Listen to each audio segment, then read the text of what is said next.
అతడు నన్ను ప్రేమించుచున్నాడు గనుక నేను అతనిని తప్పించదును అన్నాడు. ప్రియులరా, ఈయన ఏం చేస్తున్నాడటండి? భక్తుడు దేవుణ్ణి ప్రేమిస్తున్నాడు, దేవుణ్ణి ప్రేమిస్తున్నాడు. ప్రియులరా, దేవుడు మన దగ్గర నుంచి కూడా ఆశించేది ఏంటి అని అంటే, దేవుడు మన దగ్గర నుంచి ఆశించేది కూడా అదే ప్రేమ. ఆయన మనల్ని ప్రేమించాడు, తిరిగి మనల్ని కూడా ఆయన అడుగుతున్నాడు, నువ్వు నన్ను ప్రేమిస్తున్నావా? సీమోనుతో అడుగుతూ ఉన్నాడు, సీమోను పేతురుతో, సీమోను నీవు నన్ను ప్రేమిస్తున్నావా? నీవు నన్ను ప్రేమిస్తున్నావా? నీవు నన్ను ప్రేమిస్తున్నావా అని ముమ్మారు అడిగాడు. దేవుని బిడ్డలారా, ఈ మధ్యాహ్నం వేళ ఇదిగో ఈ భక్తుడట దేవుణ్ణి ప్రేమిస్తున్నాడట. కాబట్టి ఆ ప్రేమ దేవునికి కనబడింది, దేవుని ఎదుట అతను రుజువుపరుచుకున్నాడు. కాబట్టి ఆకాశమందు ఉన్నటువంటి దేవుడు అతని ప్రేమను గుర్తించాడు గనుక ఇక్కడ ఏమని చెప్తున్నాడంటే, అతడు నన్ను ప్రేమిస్తున్నాడు అని ఒక వ్యక్తి గురించి దేవుడు సాక్ష్యం చెప్తున్నాడు. దేవునికి స్తోత్రం, గట్టిగా చూద్దాం హల్లెలూయా. కాబట్టి మనం దేవుణ్ణి ప్రేమిస్తే దేవుడు కూడా మన గురించి సాక్ష్యం చెప్తాడు. ప్రియులారా, మనం దేవుణ్ణి ప్రేమించినట్లయితే, దేవుణ్ణి ప్రేమించే వ్యక్తులుగా మనం ఉన్నట్లయితే, ఆ ప్రేమను మనం కనపరిచినట్లయితే, వాక్యంలో దేవుడు అంటాడు, నేను అతనిని తప్పించదను అని అంటాడు. తప్పించటం అని అంటే వేటు నుండి తప్పిస్తాడు. దేవుని యొక్క వాక్యంలో మీరు ఇంటికి వెళ్ళిన తర్వాత ఒకవేళ చదువుకోగలిగితే ఈ 91వ కీర్తనలో ఎన్ని అపాయాలు ఉన్నాయో, ఎన్ని భయంకరమైనటువంటి ప్రమాదాలు ఉన్నాయో, ఎన్ని రకాలైనటువంటి చాలా ప్రమాదాలు ఎదురవుతూ ఉన్నాయో, ఎన్ని రోగాలు ఉన్నాయో, ఎన్ని తెగుళ్ళు ఉన్నాయో, ఎన్ని అపాయాలు ప్రియులారా వస్తూ ఉన్నాయో దేవుని యొక్క వాక్యంలో దేవుడు చెప్తా ఉన్నాడు. నన్ను ప్రేమించే వాళ్ళు ఎవరైతే ఉన్నారో వాళ్ళందరినీ కూడా వాటి అన్నిటి నుండి నేను తప్పించేవాడనే ఉన్నాను. దేవునికి స్తోత్రం. కాబట్టి దేవుణ్ణి ప్రేమించే బిడ్డలుగా మనం ఉంటే ఖచ్చితంగా ప్రియులారా దేవుడు వీటన్నిటి నుండి కూడా దేవుడు మనల్ని తప్పిస్తాడట. చూడండి, వాక్యంలో మనం చదువుకుంటే ఆయన ఎలాంటి భయంకరమైనటువంటి విషయాల గురించి ఇక్కడ మాట్లాడుతూ ఉన్నాడు అని అంటే, చూడండి 3వ వచనం నుండి మనం చదువుకుంటే, వేటగాని ఊరిలో నుండి ఆయన నిన్ను విడిపించాడు, నాశనకరమైన తెగులు రాకుండా రక్షించాడు, ఆయన రెక్కలతో నిన్ను కప్పుతూ ఉన్నాడు. కిందన మనం 5వ వచనం నుండి చదువుకుంటే, రాత్రి వేళ కలుగు భయము, పగటి వేళ ఎగురు బాణము, చీకటిలో సంచరించు తెగులు, మధ్యాహ్నమందు పాడు చేయు రోగము. అట్లాగే ప్రియులారా ఇదిగో శత్రువులు కిందకు వచ్చేస్తే వాక్యములో ఆయన అంటాడు ప్రియులారా 10వ వచనములో, ఏ అపాయమును నీకు రాదు, ఏ తెగులును నీ గుడారమునకు. దేవునికి స్తోత్రం, హల్లెలూయా. చూసారా ప్రియులారా, అంటే దేవుణ్ణి ప్రేమించటం వలన ఎంత జాగ్రత్త దేవుడు తీసుకుంటా ఉన్నాడో దేవుణ్ణి ప్రేమించే వ్యక్తి పట్ల. అయ్యా నేను నిన్ను ప్రేమిస్తున్నాను అని అంటే, ఇదిగో వీటన్నిటి బారు నుండి నేను నిన్ను కాపాడతాను, నేను నిన్ను రక్షిస్తాను, నేను నిన్ను చక్కగా నిన్ను భద్రం చేసుకుంటానంటే ఉన్నాడు దేవుని యొక్క వాక్యములో ప్రభువు. దేవుణ్ణి ప్రేమించటం వలన ప్రియులారా, ఈరోజున దేవుణ్ణి మనం ప్రేమించకపోతే ఈ రక్షణ, ఈ ప్రాకారం ఇది మనకి దక్కదు. దేవుణ్ణి ప్రేమించే బిడ్డలుగా మనం ఉండగలిగితే ఇదిగో ఈ ప్రొటెక్షన్ అంతా దేవుడు మనకిస్తాడు, ఈ ప్రొటెక్షన్ అంతా దేవుడు మనకిస్తాడు. అప్పుడట ఏ తెగులు నీ గుడారానికి రాదు, ఏ అపాయము నిన్ను సమీపించదు. హల్లెలూయా. మనం చూసారా ప్రియులారా, ఏ అపాయము గుడారములకు రాదట, ఏ విధమైనటువంటి తెగులు మన ఇంట ప్రవేశించదట. కారణం ఏమై ఉంది అని అంటే వాక్యములో చాలా స్పష్టంగా దేవుడు చెప్తున్నాడు, అతడు నన్ను ప్రేమించాడు. హల్లెలూయా. చూసారా ప్రియులారా, ఈ లోకంలో ఉన్నవన్నీ ప్రేమించడానికి మన దగ్గర విశాలమైన హృదయం ఉంది. లోకంలో ఉన్నవన్నీ ప్రేమించడానికి మన దగ్గర చాలా పెద్ద మనసు ఉంది. లోకంలో ఉన్నవన్నీ కూడా ప్రియులారా ఇష్టపడడానికి, లోకంలో ఉన్నవన్నీ దాచుకోవడానికి, లోకంలో ఉన్నవన్నీ వినడానికి, లోకంలో ఉన్నవన్నీ హృదయంలో పెట్టుకోవడానికి మన దగ్గర చాలా విశాలమైనటువంటి హృదయం ఉంది. కానీ దేవుణ్ణి ప్రేమించే అంత తీరిక, దేవుణ్ణి ప్రేమించే అంత హృదయము, దేవుణ్ణి ప్రేమించే అంత సమయము మన దగ్గర లేదు. సమయం లేదు ప్రియులారా, గమనించండి. ఒకడిని అడుగుతున్నాడు, అయ్యా దేవుణ్ణి ప్రేమిస్తావు నువ్వు అని అంటే అంటున్నాడట పొలం వెళ్ళాలి. ఇంకొకరిని అడిగితే అంటానన్నట ప్రియులారా ఎదుగో నేను ఎడ్లు కొనుక్కోవడానికి వెళ్ళాలి. ఇంకొకరిని అడిగితే అన్నాడట నేను కొత్తగా పెళ్లి చేసుకున్నాను, నా భార్య దగ్గరికి వెళ్ళాలి అని అంటున్నాడంట ప్రియులారా. దేవుణ్ణి ప్రేమించడానికి, దేవుణ్ణి స్తుతించడానికి, దేవుణ్ణి ఆరాధించడానికి, దేవుని దగ్గరికి రావడానికి మనుషుల దగ్గర తీరిక లేదు. అందుకు ఒక ఆయన అంటాడు, మనుషులు దేవుని దగ్గరికి రావాలని అంటే జబ్బైనా రావాలి, ఉన్న డబ్బైనా పోవాలి, అప్పుడు ఖాళీ అయిపోతారు మనుషులు. ప్రేమించే తీరిక లేదు. కాబట్టి దేవుని బిడ్డలారా, ఇందాక ఆయన చెప్తా ఉన్నారు సాల్మన్ రాజు గారు, దేవుని యొక్క దేవదూతలు నిత్యము కూడా అక్కడ పరలోక రాజ్యములో ఆయన పరిశుద్ధుడు, ఆయన పరిశుద్ధుడు, ఆయన పరిశుద్ధుడు అని ప్రియులారా గాన ప్రతిగానాలట. నేను అంటుంటే మీరు, మీరు అంటుంటే నేను, నేను అంటుంటే మీరు, మీరు అంటుంటే నేను. దేవునికి స్తోత్రం. అంటే అనడానికి కూడా మన దగ్గర ఓపిక లేదు. మనమేమో అభిరాజపాలెం అనేటువంటి ప్రాంతానికి ప్రార్థనకు వెళ్ళాం. ఒక 5గురు కారులో, మన కారులోనే వెళ్ళేటప్పుడు ఆహా సంతోషం, వచ్చేటప్పుడు ఆహా సంతోషం. హృదయాన్ని బిడ్డలారా పాటలు ఎత్తుకున్నాం. ఆ పాటతో పాటు మేము కూడా సంతోషంగా ఆనందంగా ఆడేసామా. కిరణ్ ఎంత హ్యాపీ అనిపించిందంటే, మా పక్కన కూర్చున్నటువంటి ఒక ఆమె మాతో వచ్చిన, బాబాయ్ ఎక్కడికైనా వెళ్తే నేను కూడా వచ్చేస్తాను బాబా మీతో అంటుంది. కారణం ఏంటి అని అంటే పిల్లరా, ఆ సంతోషం దేవునితో కలిగి ఉండే ఆనందం వేరు. దేవునికి స్తోత్రం. రాత్రింబగళ్ళు వాళ్ళు బహు సంతోషం కలిగి దేవుణ్ణి ఆరాధిస్తుంటే మనం ఏం చేస్తున్నామో తెలుసా అండి? రాత్రింబగళ్ళు నెమ్మది లేదు, రాత్రింబగళ్ళు సంతోషం లేదు, రాత్రింబగళ్ళు మనకి ఆనందం లేదు, రాత్రింబగళ్ళు బాధలు, వేదనలు, దుఃఖములు, తెగుళ్ళు, రోగాలు, అప్పులు, మనశ్శాంతి లేదు. మైండ్ అంతా కూడా హృదయాన్ని బిడ్డరా ఇదిగో చెడిపోయినటువంటి పరిస్థితి అయిపోయింది మనుషులకు. ఎందుకు ఇట్లాగే అయిపోయారు మనుషులంటే దేవుణ్ణి ప్రేమించడం మానేశారు. దేవుణ్ణి ప్రేమించే తీరిక లేకుండా అయిపోయారు. వాక్యంలో ప్రభు చెప్తున్నాడు, అతడు నన్ను ప్రేమించాడు గనుక ఎన్నిటి నుండి నేను తప్పించేస్తాను. దేవుణ్ణి ప్రేమించడం అంటే ఎట్లా ప్రేమిస్తాం? బైబిల్ గ్రంథంలో ఒక ఆమె ప్రేమించిందట, యేసయ్యను ప్రేమించిందట. చూడండి బైబిల్ గ్రంథంలో మనం చదువుకుంటే లూకా సువార్త 7వ అధ్యాయము 47వ వచనాన్ని చదువుకుందాం. తీసిన వారు చదివి సహాయం చేయగలరా? లూకా సువార్త 7వ అధ్యాయము 47వ వచనం. ఆమె విస్తారముగా ప్రేమించింది. దేవునికి స్తోత్రం. గట్టిగా చెప్దాం హల్లెలూయా. ఆమె యేసు ప్రభువును విస్తారంగా ప్రేమించింది. విస్తారంగా ప్రేమించడం వల్ల ఆమెకి ఏం కలిగింది? హృదయాన్ని బిడ్డలారా, దేవుడు నన్ను ప్రేమించే వాళ్ళని నేను తప్పిస్తానన్నాడు చూసారా? ఇప్పటి వరకు ఉండేటువంటి ఆ శాప భారాన్ని దేవుడు ఆమె మీద తెప్పించేశాడు. ఆమె చేసినటువంటి పాపాలకు ఎక్కడికి వెళ్ళాలి? పాపం చేసిన వాళ్ళందరూ ఎక్కడికి వెళ్ళాలి చెప్పండి? పాతాళానికి వెళ్ళిపోవాలి, నరకానికి వెళ్ళిపోవాలి. ఇప్పుడు దేవుణ్ణి ప్రేమించడం వల్ల అప్పుడు దేవుడు ఏం చేశాడండి? పాతాళానికి వెళ్ళకుండా ఆమెను తప్పించేశాడు. అప్పటి వరకు ఏడుస్తూ ఉంది పుల్లరా, ఆ ఏడుపు తప్పించేశాడు. మనశ్శాంతి లేకుండా బ్రతుకుతూ ఉంది, ఆ మనశ్శాంతిని ఇచ్చేసాడు. ఆమెకు ఉండేటువంటి ప్రతి బాధ పోయింది, కష్టం అంతా పోయింది, సమస్య అంతా పోయింది, పాపం అంతా పోయింది, శాపం అంతా పోయింది. నిత్య నరకాగ్నికి వెళ్ళేటువంటి ఆ ఘోరమైనటువంటి ప్రమాదం నుండి కూడా ఆమె తప్పించబడింది. కారణం ఏంటి అని అంటే ఆమె ప్రేమ, విస్తారమైన ప్రేమ యేసు ప్రభు హృదయానికి తాకింది పుల్లరా. దేవునికి స్తోత్రం. కాబట్టి మధ్యాహ్నం వేళ దేవుడు మనల్ని కూడా అడుగుతూ ఉన్నాడు, నువ్వు నన్ను ప్రేమించినట్లయితే. ఈ వాక్యం దేవుడు మనకు ఎందుకు చెప్పాడో తెలుసా? ఎందుకు దేవుడు మనతో మాట్లాడుతూ ఉన్నాడో తెలుసా? పిల్లరా, ఆమె ప్రేమించింది. ఆమె నీతిమంతుల యొక్క జాబితాలో ఆమె పేరు వ్రాయబడింది, పరిశుద్ధ గ్రంథంలో ఆమె పేరు వ్రాయబడింది, జీవ గ్రంథంలో ఆమె పేరు వ్రాయబడి ఉంటుంది. అలాగే పిల్లరా, మనం కూడా ప్రేమించగలిగితే ఈ మధ్యాహ్నం వేళ మనం కూడా అట్లా తప్పించబడతాం మన బాధల్లో నుండి. కూర్చుని ఆడవలసిన అవసరము, బాధపడాల్సిన అవసరము లేదు. ఎందుకనంటే చూడండి, ఎవరినైనా మనం ప్రేమించామనుకోండి, వాళ్ళ కోసం ఏం చేయడానికైనా సిద్ధపడతాం. మీకు అర్థమవుతుందా? ఏం చేయడానికైనా సిద్ధపడతాం. ఒక ఆయనటండి, అడవి ప్రాంతంలో నివసించే ఒక ఆయన, మీరు పేపర్లో కూడా చూసే ఉంటారు, సోషల్ మీడియాలో కూడా వచ్చేసింది. ఒక భార్యని, 2 పిల్లల్ని తీసుకుని, చిన్న పిల్లల్ని ఆయన అడవి మార్గంలో నడుచుకుంటూ వెళ్ళిపోతున్నాడట. వెళ్ళిపోతుంటే ఈలో ఒక చిరతపులు వచ్చిందటండి. ఏమొచ్చింది? చిరతపులు వచ్చిందట. చిరతపులు వచ్చి వీళ్ళ మీద దాడి చేయడానికి చూస్తే తన భార్యని, తన బిడ్డల్ని ఒక చెట్టు దగ్గర నిలబెట్టి, అక్కడ నిలబెట్టి చేతిలో కర్ర తీసుకుని, ప్రొద్దున బిడ్డలరా వీళ్ళని రక్షించుకోవడం కోసం చిరతపులతో పోరాడి ఎన్ని గాయాలైనా దాన్ని చంపే వరకు కూడా ప్రొద్దున బిడ్డలరా దానితో పోరాడుతూనే ఉన్నాడట. కారణం ఏంటి? తన ప్రాణాన్నంతా బలంగా పెట్టి, ప్రాణం కూడా పిల్లలు పోయినప్పటికీ ఇదిగో తన భార్య బిడ్డలను రక్షించుకోవాలన్నంత తపన ఎందుకు ఆయనకి అని అంటే పిల్లరా, తన భార్య బిడ్డలను ప్రేమించాడు. అందుకని తన ప్రాణం పెట్టడానికైనా సిద్ధపడి ఆ చిరతపులతో పోరాడాడు.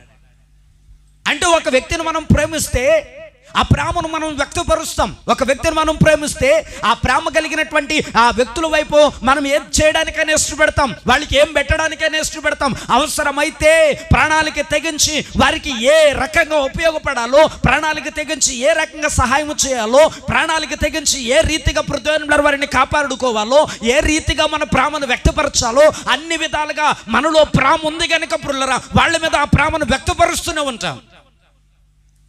అందుకని దేవుని యొక్క వాక్యంలో దేవుడు చెప్తున్నాడు, ఆయన మనల్ని ప్రేమించాడు కనుక ప్రాణం పెట్టాడు ఆయన.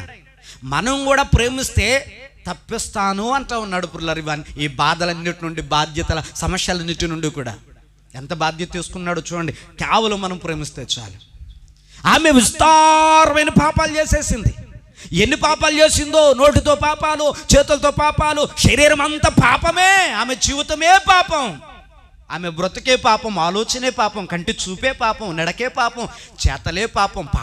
పాపాత్మురాలు, పేరేం పెట్టలా, పాపాత్మురాలు. నిలువెల్ల పాపం, లోపల పాపం, వెలుపటను పాపం, హృదయంలో పాపం, కంటి చూపుల్లో పాపం, మనస్సులో పాపం, శరీరం అంతా పాపమే. బయటను వెలుపటను పాప పంకిలమైన ఆమె యేసు ప్రభు దగ్గరకు వచ్చి యేసు ప్రభును ప్రేమిస్తే యేసు ప్రభు తన ప్రేమను స్వీకరించాడు. యేసు ప్రభు తన ప్రేమను అంగీకరించిన ఆమె బ్రతుకులో ఉండే ప్రతి విధమైనటువంటి ప్రమాదాన్ని, ప్రతి విధమైనటువంటి శాపాన్ని, ప్రతి విధమైనటువంటి ఆ పాపం వల్ల వచ్చే మరణాన్ని, పిల్లరా పాతాళ లోకాన్ని ఆమె యొద్ద నుండి తొలగించి దేవుడు ఆమెను పరిశుద్ధురాలిగా మార్చేస్తాడండి. దేవునికి స్తోత్రం, హల్లెలూయా. మరి దేవుణ్ణి ప్రేమించటము అనంటే ఏం చేస్తే మనం దేవుణ్ణి ప్రేమించినట్టు? అమ్మా, ఏం చేస్తే దేవుణ్ణి మనం ప్రేమించినట్టు? చాలా మార్లు చెప్పాను మీకు. చూడండి, రాత్రి వాక్యంలో, మధ్యాహ్నం వెళ్ళి వాక్యంలో మాట చదువుకుందాం. యోహాను సువార్త 14వ అధ్యాయము 21వ వచనములో ఆయన అంటాడు, 14వ అధ్యాయం 21వ వచనములో, నా ఆజ్ఞలను అంగీకరించి వాటిని గైకొని వాడే. దేవునికి స్తోత్రం. నా ఆజ్ఞలను అంగీకరించి వాటిని గైకుంటే చాలు, నువ్వు నన్ను ప్రేమించినట్టే. నా ఆజ్ఞల ప్రకారంగా నువ్వు బ్రతకగలిగితే చాలు, నువ్వు నన్ను ప్రేమించినట్టే. నా వాక్యానికి నువ్వు లోబడితే చాలు, నన్ను ప్రేమించినట్టే. నా మాటలు శ్రద్ధగా వింటే చాలు, నువ్వు నన్ను ప్రేమించినట్టే. నేను చెప్పినట్టుగా నువ్వు నడుచుకోగలిగితే చాలు, నన్ను ప్రేమించినట్టే. తూచా తప్పుకోకుండా విశ్రాంతి దినమును పరిశుద్ధంగా నువ్వు ఆచరించగలిగితే, అక్కడ చాలా చక్కటి పరిశుద్ధమైన వాక్యోపదేశాన్ని నువ్వు జాగ్రత్తగా నేర్చుకోగలిగితే, విన్న వాక్యాన్ని నీ హృదయంలో ఆచరణలో పెట్టగలిగితే, ఇదంతా కూడా నన్ను ప్రేమించినట్టే. మనం దేవుణ్ణి ప్రేమించాలనంటే ఈ వాక్యానికి లోబడి బ్రతికితే అప్పుడు చూసావా, నేను చెప్పిందల్లా వీళ్ళు చేస్తున్నారంటే వీళ్ళు నన్ను ప్రేమిస్తున్నారు అని దేవుడు అనుకుంటాడట. దేవునికి స్తోత్రం. అలాంటి మనుషులనంట దేవుడు ఇదిగో ఇక్కడ వాక్యములు ఎంత స్పష్టంగా చెప్తున్నాడు అని అంటే, ఈ బాధలన్నిటి నుండి, కష్టాలన్నిటి నుండి తప్పించేస్తాడట. అంతేనా అనంటే అంతేకాదు, ఇంకా చాలా ఉంది. 15వ వచనం చదువుకుందాం. 91వ కీర్తనలో 15వ చరణం, అతడు నాకు మొర్ర పెట్టగా నేను అతనికి ఉత్తరమిస్తాను, శ్రమలో అతనికి తోడై ఉంటాను, అతనిని విడిపించి గొప్ప చేస్తాను, దీర్ఘాయువు చేత నేను అతనిని తృప్తిపరుస్తాను, నా రక్షణ ఎట్టుదో అతనికి నేను చూపిస్తాను. దేవునికి స్తోత్రం, హల్లెలూయా. నేను రక్షించడానికి రంగంలో దిగితే ఎలా ఉంటుందో వాళ్ళకి తెలుసుకుంటారు. నేను రక్షించడానికి వస్తే నా రక్షణ ఎలా ఉంటుందో వారు తెలుసుకుంటారు. అబ్బాయి, అంత అద్భుతమైన సంగతి అండి. దేవుడే మన పక్షమందు నిలబడితే మనతో పోరాడి గెలవగలిగే దొమ్మ ఎవరికొని చెప్పండి? శాతానుడికైనా ఉందంటారా? లేదు. కొంతకాలం మనం శ్రమ పడవచ్చు, కొన్ని ఇబ్బందులు పడవచ్చు, కొన్ని సమస్యలను ఎదుర్కోవచ్చు.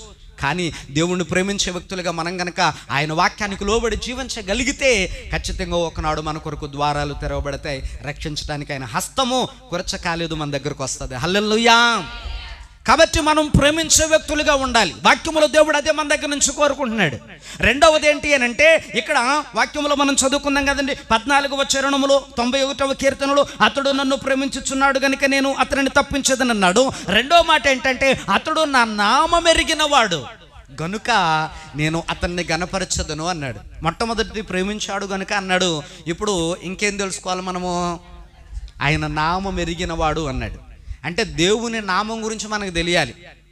చిన్నదానికి పెద్దానికి మనము యేసయ్య యేసయ్య అని చాలా సాధారణంగా మాట్లాడతాం. యేసయ్య నామం ఎంత గొప్పదో తెలుసా మీకు? యేసయ్య నామం గురించి మనం తెలుసుకోవాలా. దేవుని యొక్క వాక్యములో నా నామం ఎరిగిన వాడు అని అన్నాడు. ఆయన నామము ఎలాంటి నామము, ఎలాంటి నామమై ఉండాలని మనం తెలుసుకోవాలి.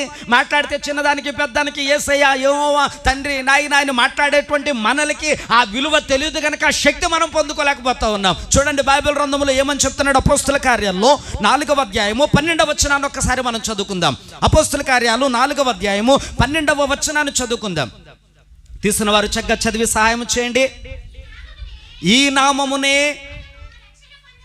మనము రక్షణ పొందవలను గాని ఆకాశము క్రింద మనుషులలో ఇయ్యబడిన మరి ఏ నామమునను రక్షణ పొందలేమో. దేవునికి స్తోత్రం, హల్లెలూయా. చూడండి పురులరా, దేవుని యొక్క వాక్య లేఖనాల్లో యేసు ప్రభు యొక్క నామము తప్ప మనకి వేరే దారి, దిక్కు, ఆధారం ఏదైనా ఉందంటారా? పరలోక రాజ్యానికి వెళ్ళాలంటే, పాతాళానికి తప్పించుకోవాలి అంటే యేసయ్య నామం తప్ప వేరే ఆధారం ఉందంటారా? దారి ఉందంటారా? దేవుని యొక్క వాక్యములో దేవుడు చెప్తున్నాడు, మనుషులకు భూమి మీద ఇవ్వబడినటువంటి ఏ నామములోనైనా రక్షణ లేదు. మనుషులలో కానీ, భూమి క్రింద కానీ, పాతాళములో కానీ, జలములలో కానీ, ఆకాశ మండలములో కానీ పురులరా, ఇదిగో ఈ యొక్క నామము తప్ప వేరే నామము వలన మనుషులకు రక్షణ లేదు. దేవునికి స్తోత్రం, హల్లెలూయా. ప్రియులారా గమనించండి, అంత శక్తి కలిగినటువంటి దేవుణ్ణి నామాన్ని మనము చాలా సాదా సీదాగా మనుషులందరితో పోల్చేసి సర్వసాధారణమైనటువంటి మనుషుల పేర్లు పలుకున్నట్టుగా పలుకుతూ ఉంటాం మనం. చూడండి, ఈ లోకములోనే కాదు, ఆకాశ మండలములో పిల్లలు ఎక్కడికి వెళ్ళినా ఈ నామము ఎరుగని వాళ్ళు ఎక్కడ లేరటండి. దేవునికి స్తోత్రం. కాబట్టి వాక్యములు ఏమని వ్రాయబడిందంటే, ఈ నామం వలన తప్ప మనుషులకు రక్షణ కానీ, విడుదల కానీ, పాప విమోచన కానీ, రోగాల నుండి విడుదల కానీ, ఇలాంటి అద్భుతమైనటువంటి కార్యాలు యేసు నామములో మాత్రమే జరుగుతాయి. దేవునికి స్తోత్రం, హల్లెలూయా. మనం వెళుతున్నటువంటి దారిలో ఏదైనా చూడండి, దెయ్యం ఉంది అని అనిపించింది అనుకోండి, బాబాయ్ ఏంటి గాలిలో కనపడుతుంది ఏంటిది అనుకున్నాం అనుకోండి, మనం ఏం చేస్తాం చెప్పండి? పాస్టర్ గారు అంటామా? అనం కదా. లేదంటే మీ అమ్మ పేరు తలుచుకొని అమ్మో సూరమ్మ సత్తమ్మ అంటామా? లేదంటే మీ నాన్న పేరు తలుచుకుని ఇప్పుడు దేవుని బిడ్డలారా, లేదంటే ఎంకన్న అని అంటాం మనం. మరి ఏమంటాం? ఏంటో అమ్మా చెప్పండి ఏంటో? లేదంటే మా ఆయన అనొచ్చు కదా. నీ దృష్టిలో ఏంటంటే ఇదేమే బెటరు, మీ ఆయనకంటే ఇదేమే బెటరు. బాగా గమనించండి, నేనైనా అంతే. ఏమండి పాస్టర్ గారు అన్నాను నేను, ఎందుకనంటే నాకు దెయ్యమే బెటర్ అనిపిస్తుంది. అంటే నా గురించి చెప్తున్నానంటే ఇలా ఉంటుందని చెప్తున్నాను నేను. హృదయాన్ని బిడ్డలారా బాగా గమనించండి, అవునా కాదండి? అవును. మనం ఏమంటాం అప్పుడు? ఏసు రక్తం చేయి, నువ్వేం చేస్తావో చేయి. దెయ్యాన్ని అనాలి మనం అలాగా, ఏసు రక్తం చేయి, నువ్వేం చేస్తావో. ఇంకేం చేస్తుంది అది? ఏమండి ఇంకేం చేస్తా చెప్పండి? ఏమైనా చేయగలదు అది? యేసు పేరు చెప్తే దానికి వణుకు. దేవునికి స్తోత్రం. యేసు పేరు చెప్తే దానికి వణుకు. ఆయన పేరు చెప్తే జబ్బులకు దడ. యేసు పేరు చెప్తే దెయ్యాలకు దడ. యేసు పేరు చెప్తే అనేకమైనటువంటి రోగాలకు దడ. యేసయ్య పేరు చెప్తే ప్రతిదిన బిడ్డలారా, యేసు పేరులో ఉందండి పవర్. దేవునికి స్తోత్రం, దేవునికి స్తోత్రం. ఏముందండి యేసయ్య నామంలో?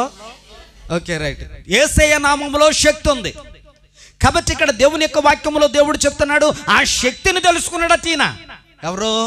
నా నామం ఎరుగున్నవాడు గనుక నేను అతనిని ఘనపరచెదను అన్నాడు.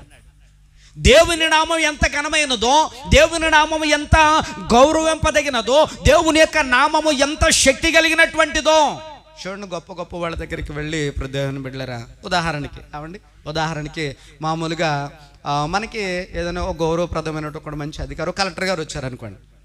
ఆ కలెక్టర్ గారి పేరు మామూలుగా మనం నెల్సన్ రాజు అనుకుందాం. మీరు ఒప్పుకోరు, అదే సరదాగా అయినా ఒప్పుకోరు. మీరు ఇదో వచ్చింది తంట మీతో. ఏమండి అనుకుందాం, కాసేపు అనుకుంటారా? పోన్లేండి, నేను వద్దు, కిరణ్ అనుకుందాం. ఏమండి ఐఏఎస్ కలెక్టర్ గారు వచ్చారండి అని అలా కాకోకుండా, ఓ కిరణం అంటే కలెక్టర్ గారిని అలా పిలవగలం వెళ్ళి ఆయన ఆఫీస్కి. ఒకవేళ అలాగే ఎవరైనా పిలిచారనుకోండి, ఆఫీసులో ఎంతమంది ఉంటే అంతమంది పని మానేసి వెంటనే ఆశ్చర్యచకుతులై పేరు పెట్టి పిలిచాడు. ఎవడీడు? ఆయన పేరు అంత గొప్ప పేరు ఎందుకని? మొన్నటిదాకా కిరణ్, ఇప్పుడు కిరణ్ పక్కన ఐఏఎస్. దేవునికి స్తోత్రం. శక్తి చేరింది. ఐఏఎస్కున్న పవరే వేరు. ఆ పదానికి ఉన్నటువంటి పవర్ను బట్టి ఎవడైనా సరే చేతులు కొట్టుకుని నిలబడాల్సింది అక్కడ. కాబట్టి ఇక్కడ దేవుని యొక్క వాక్యములో దేవుడు కూడా అదే చెప్తున్నాడు. ఆయన పేరుకున్న పవర్ ఏంటో తెలుసుకోవాలి నువ్వు. ఆయన పేరు చెప్తే దెయ్యాలు పోతున్నాయి, పవర్ ఉంది కదా. ఆయన పేరు చెప్తే రోగాలు పోతున్నాయి, పవర్ ఉంది కదా. ఆయన పేరు చెప్తే అద్భుతాలు జరుగుతున్నాయి, పవర్ ఉంది కదా. అందుకని కొంతమంది శిష్యులు యేసు ప్రభు దగ్గరకు వచ్చి, ప్రభా చాలా మంది అన్యాయంగా నీ పేరు ఉపయోగించుకుని దెయ్యాలు అలగొట్టేస్తున్నారు, రోగాలు పోగొట్టేస్తున్నారు, ప్రభా ఇదిగో చాలా అద్భుతాలు చేస్తున్నారు నీ పేరు ఉపయోగించి అని అంటే, ఏదో ఒక విధంగా నా నామం ప్రజల్లో ప్రకటింపబడనివ్వండి అంటాడు యేసు ప్రభు. దేవునికి స్తోత్రం. ఈ మధ్యాహ్నం వేళ పురులరా, యేసయ్య నామములో శక్తి ఉంది. మరి నీకు కావాలో వద్దది? అమ్మ ఎంతమంది కావాలి ఇక్కడ? రైట్, అందరికీ కావాలి, నాకు కూడా కావాలి. మరి ఎట్లాగది? ఎట్లాగా ఆ శక్తి కావాలంటే ఎట్లాగా? చాలా సింపుల్ అన్నమాట. ఏం చేద్దామో తెలుసా? యేసయ్య నామంలో శక్తి ఉన్నదయ్యా, యేసయ్య నామంలో శక్తి ఉన్నదయ్యా, నమ్మితే చాలు నీవు. ఎస్, ఇంకేమైనా ఉంది ఇందులో? అమ్మా, శక్తి కావాలంటే నువ్వేం చేయాలా? జస్ట్ నమ్ముకుంటే చాలు. దేవునికి స్తోత్రం, హల్లెలూయా. నువ్వు నమ్ముకుంటే చాలు యేసయ్యను. యేసయ్య నమ్ముకుంటే చాలు. నీ హృదయంలోనికి ఆహ్వానిస్తే చాలు. ఆయన నీ హృదయంలోనికి రానిస్తే చాలు. ప్రభా, నీ స్వరక్షకుడవు, నా స్వరక్షకుడవు నీవు. అయ్యా, ఇదిగో నేను నీకు లోబడుతూ ఉన్నానని చెప్తే చాలు. ఆయన మాటకు లోబడితే చాలు. ఆయన్ని నమ్ముకొని ఆయన ఏదైతే చెప్పాడో అది తూచా తప్పుకోకుండా నువ్వు పాటించగలిగితే చాలు. శక్తి ఖచ్చితంగా నిన్ను ఆవరిస్తుంది. ఆయన శక్తి. నమ్మితే దేవునికి స్తోత్రం. నమ్మితే చాలు, ఆ శక్తి నీకు లభిస్తుంది. ఆ శక్తి నీకు లభిస్తుంది. ఇప్పుడు దేవుని అందుకని వాక్యంలో దేవుడు చక్కగా చెప్తున్నాడు, అతడు నా నామం ఎరిగి ఉన్నవాడు గనుక అతను ఘనత పొందుతూ ఉన్నాడు, నేను గణపరుస్తున్నాను అతన్ని. దేవునికి స్తోత్రం. ఈవేళ ఇప్పుడు దేవుని బిడ్డలరా, దేవుడి నామాన్ని గణపరిచే వ్యక్తిగా నువ్వు ఉంటే ఆయన ఆటోమేటిక్గా నేను గణపరుస్తాడు. ఆయన నామాన్ని నువ్వు విడిచిపెట్టి తిరుగుతూ ఉంటే నువ్వెక్కడ ఘనత పొందుతావు, ఎక్కడికి వెళితే ఏ మేలు పొందుతావు? పురులరా, నీ అవసరానికి నీకు కొన్ని మేలులు జరగవచ్చు, కానీ అత్యవసర పరిస్థితుల్లో దేవుడు నిన్ను ఆదుకోవాలి, అందులో నుండి నిన్ను తప్పించాలి అని అంటే ఆయన్ను ప్రేమించే వ్యక్తిగా నువ్వు ఉండాలి. ఆయన నామం ఎరిగిన వ్యక్తిగా నువ్వు ఉండాలి. దేవునికి స్తోత్రం, హల్లెలూయా. యేసు పేరు చెప్తే చాలటండి అద్భుతాలు. మరి నీకు తెలుసా యేసు పేరు అంటే? సాధారణంగా తెలుసా? శక్తి కలిగిన నామం అని తెలుసా? అందుకనే యేసు ప్రభువుకి ప్రార్థించేటప్పుడు, తండ్రి అయిన దేవునికి ప్రార్థించేటప్పుడు యేసు ప్రభు నామం ఉపయోగించుకోకుండా నువ్వు ప్రార్థన చేస్తే చాలామందికి ప్రార్థన చేయడం రావడం, చాలా బాగా ప్రార్థన చేస్తారు, లాస్ట్లో యేసు నామంలో అడగడం రాదు వాళ్ళకి. యేసు నామంలో ఉన్న శక్తి వాళ్ళకి తెలియదు కనుక మా ప్రార్థన దేవుడి నిషేళ్ళే వెళ్దాం. వాక్యములు ఏనంటే, నేనే సత్యమును జీవమును, నీ ప్రార్థన నువ్వైనా, నీ ప్రార్థన అక్కడికి వెళ్ళే మార్గమును నేనే అని అంటాడు. కాబట్టి ఆఖరిలో నువ్వెంత ప్రార్థన చేసినా, ఏమండి, భారభరితమైన బోళ్ళంత ప్రార్థన చేసినా, లేదంటే చిన్న ప్రార్థన నీ అవసరాన్ని బట్టి ప్రార్థన చేసినా, ఆఖరిలో యేసు నామమును ఉపయోగించకపోతే ఆ ప్రార్థనకి ఏమీ లేదు, శక్తి లేదు, శక్తి లేదు. కాబట్టి నీకు ఏ పవరు రాదు. అందుకనే దేవుని యొక్క వాక్యములో దేవుడు చెప్తున్నాడు, ఆయన నామములో ఆ తండ్రిని ఏమి అడిగినను ఆయన వారికి అనుగ్రహిస్తాడు. చూడండి, ఆఖరిగా 2 మాటలు చదువుకుని మనం ముగించుకుందాం. ఆయన నామం ఎరుగున్నాడు గనుక ఈ భక్తుడైనటువంటి కీర్తనకారుడు చూడండి ఎంత బాగా దేవుని స్తుతిస్తున్నాడు అన్నట్ట.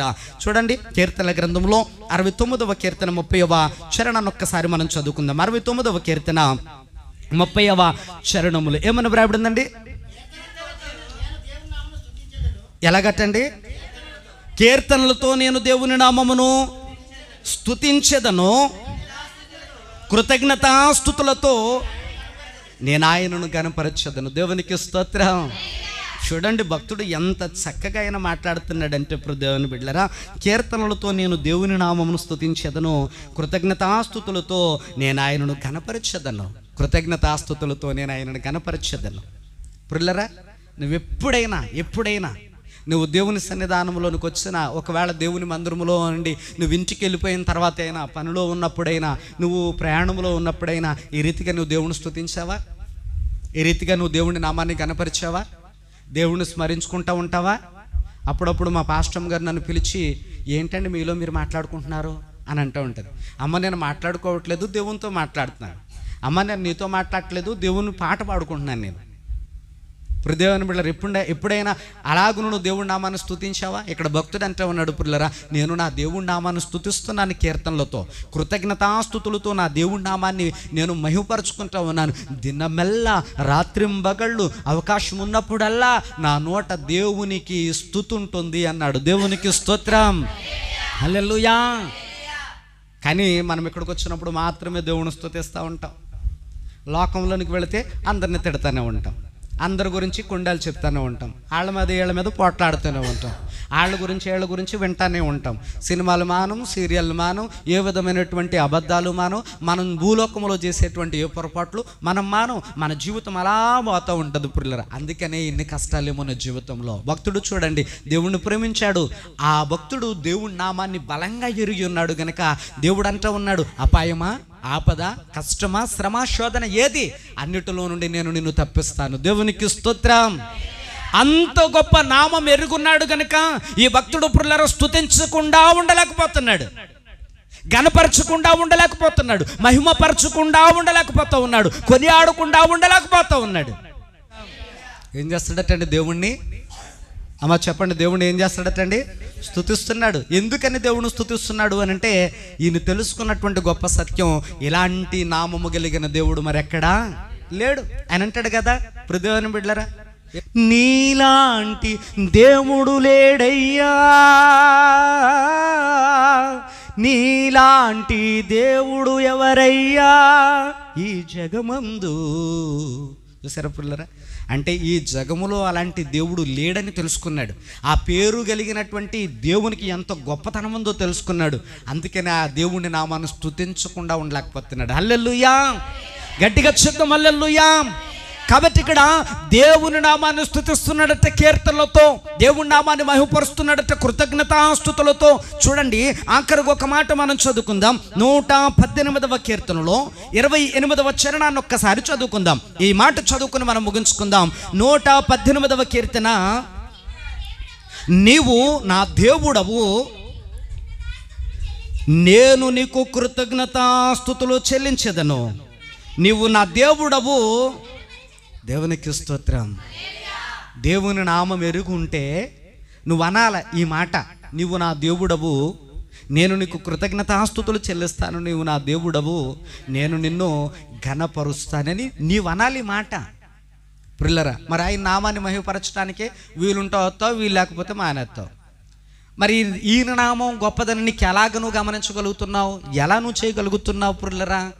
ఆపదొచ్చినప్పుడే కాదండి, అన్ని వేళలలో దేవుని నామము స్తుతింపదగిన నామం అటు వాక్యంలో దేవుడు చెప్తున్నాడు. కాబట్టి ఈ మధ్యాహ్నం వేళ పురులరా, అతడు నన్ను ప్రేమిస్తున్నాడు, అతడు నా నామం ఎరుగున్నాడు గనుక నేను అతన్ని తప్పిస్తాను, అతను నేను ఘనపరుస్తాను అని అన్నాడు. ఈ మధ్యాహ్నం వేళ దేవుడు నీకు కూడా అవకాశం ఇస్తున్నాడు. దేవుడు పక్షపాతి కాదండి. అలాగూ నువ్వు చేస్తే ఈ మేలంతా నువ్వు పొందుతావు. ఎంతమంది పొందటానికి మధ్యాహ్నం వేళ ఇష్టపడుతూ ఉన్నారు? ఆ మేలు కావాలి. నిజమే ప్రభా, ఎన్నో ఆపదలు వెంబడిస్తూ ఉన్నాయి, నన్ను ఎన్నో సమస్యలను చుట్టుముడుతూ ఉన్నాయి, ఎన్నో వ్యాధులు ఎదుగో నన్ను బాధిస్తూ ఉన్నాయి, మనశ్శాంతి లేకుండా చేస్తూ ఉన్నాయి. వాటన్నిటి నుండి నిన్ను తప్పించాలి అని అంటే నిన్ను ప్రేమించే వ్యక్తిగా నన్ను మారుస్తానన్నావు. ఈ మధ్యాహ్నం వేళ నన్ను మార్చు ప్రభా. ఎంతమంది అడగబోతూ ఉన్నారు? చిన్న ప్రార్థన చేసుకుందాం ప్రభు మందిరంలో. ప్రభా, నిన్ను ప్రేమించే వ్యక్తిగా, మీ నామాన్ని మహిమపరచే వ్యక్తిగా, మీ నామాన్ని స్తుతించే వ్యక్తిగా, అయా మీ నామమునుకున్న శక్తిని నేను ఎరుగిన వ్యక్తిగా ఈ మధ్యాహ్నం వేళ నన్నొక్కసారి జ్ఞాపకం చేసుకోయ్యా, నన్నొక్కసారి జ్ఞాపకం చేసుకో అయా. ప్రేమించటం అని అంటే అవసరాన్ని బట్టి కాదు నాయనా.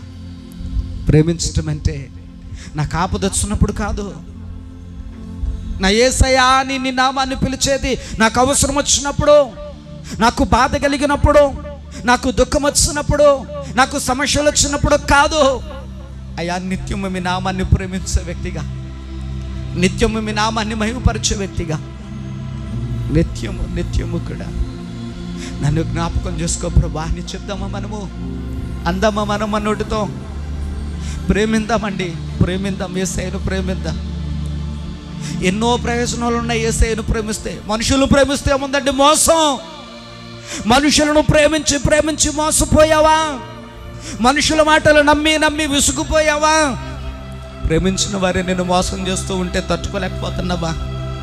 నా భర్త కదా అని అనుకుని ఉండొచ్చు, నా భార్య కదా అని అనుకుని ఉండొచ్చు, నా బిడ్డలే కదా నన్ను ప్రేమించరా అని అనుకుని ఉండొచ్చు, నా అన్నదమ్ములు, నా అక్క చెల్లెలు అనుకుని ఉండొచ్చు.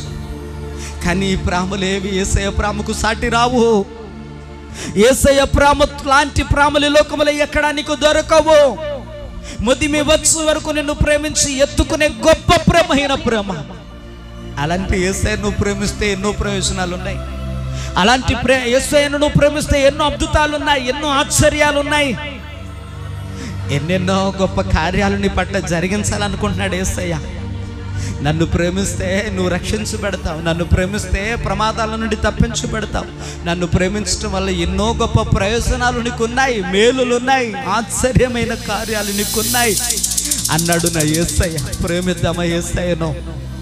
ప్రేమిద్దాం, కడ వరకు ప్రేమిద్దాం. ఒక పాపాత్మురాలు ప్రేమించినట్లుగా నన్ను ప్రేమించనివ్వండి నాయనా. ఒక అబ్రహాము నిన్ను ప్రేమించినట్టుగా, ఒక యాకోబు నిన్ను ప్రేమించినట్టుగా, భక్తుడైనటువంటి దావీదు నిన్ను ప్రేమించినట్టుగా, అయా నీ శిష్యులు నిన్ను ప్రేమించినట్టుగా నన్ను ప్రేమించనివ్వండి నాయనా. అయ్యా నీ ప్రేమ నాకు కావాలయ్యా, నీ ప్రేమ నాకు కావాలి నాయనా. అయా మనుషుల ప్రేమలంతంత వరకే, నీ ప్రేమ శాశ్వతం, నీ ప్రేమ శాశ్వతం, నీ ప్రేమ నాకు కావాలి నాయనా. నిన్ను ప్రేమించే వ్యక్తిగా నన్ను మార్చు బాబు, నిన్ను ప్రేమించే వ్యక్తిగా నన్ను మార్చు నైనా. అయ్యా నా ప్రేమ నటన కాకూడదు నా తండ్రి, నా భక్తి నటన కాకూడదు నైనా, నా ప్రార్థన నటన కాకూడదు నా తండ్రి. అయ్యా ఇదిగో మీ నామాన్ని స్తుతించే నా స్తుతి నటన కాకూడదు, నీ మందిరములో అయ్యా నేను చేసే ఈ భక్తి నటన కాకూడదు, నటన కాకూడదు. యథార్థత దయచేనైనా, పరిశుద్ధత దయచే ప్రభువా. నిజమైన ప్రేమతో నన్ను ప్రేమింపనివ్వండి. మధ్యాహ్నం వేళ నిజమైన ప్రేమతో నిన్ను ప్రేమించే వ్యక్తిగా నన్ను మార్చండి తండ్రి, మార్చండి బాబు. ప్రార్థన